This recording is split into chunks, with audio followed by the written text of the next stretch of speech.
చూడండి, ఈ పప్పి రోజు నా వెంట పడుతుంది.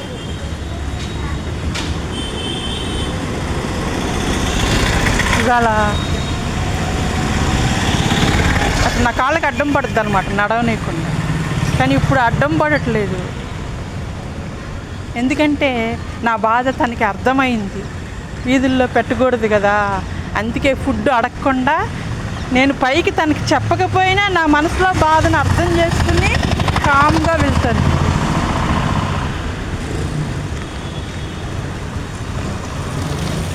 ఏంట్రా, వీధుల్లో పెట్టకూడదమ్మా, సుప్రీంకోర్టు చెప్పారు.